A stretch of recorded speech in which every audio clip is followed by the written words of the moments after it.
লখিমপুৰৰ বচাগাঁৱত ভয়ংকৰ অগ্নিকাণ্ড প্ৰিয়ংকা বিস্কুট ফেক্টৰীত সংঘটিত হৈছে এই ভয়ংকৰ অগ্নিকাণ্ডৰ ঘটনা। গতিনিশা প্ৰায় 3মান বজাত সংঘটিত এই অগ্নিকাণ্ডৰ ঘটনা। জুই লেলিয়ান শিখাই নিমিষতে ছাই কৰি পেলালে বিস্কুটৰ ফেক্টৰীটো। শ্বৰ্ট চাৰ্কিটৰ ফলতে অগ্নিকাণ্ডটো সংঘটিত হোৱা বুলি সন্দেহ কৰিছে স্থানীয় ৰাইজে। অগ্নিকাণ্ডৰ ফলত প্ৰায় ৩৫ লাখ টকাৰ সা সম্পত্তি ধ্বংস।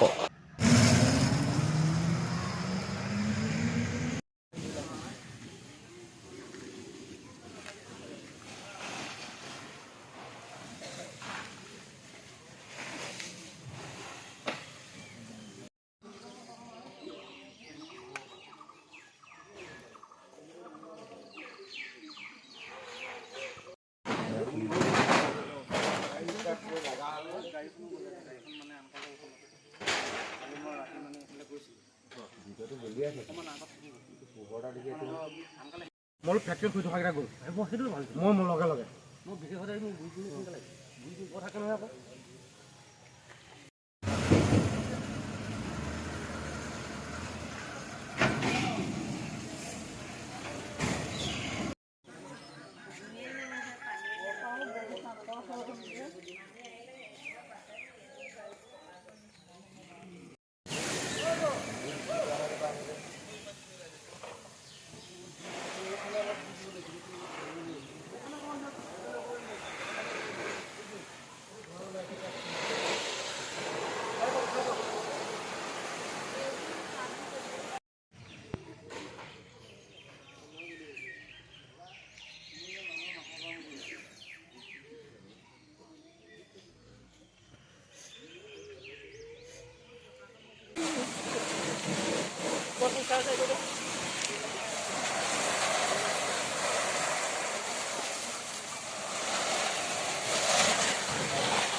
চাৰে 3টা বজাত ৰাতি সাৰ পাইছোঁ। তেতিয়া মানে জুই দেখিছোঁ, জুই মানে বহুত ওপৰত উঠি আছে আৰু আমি লগত মানে চিঞৰ বাখৰ কৰিছোঁ আৰু পানী মাৰিছোঁ।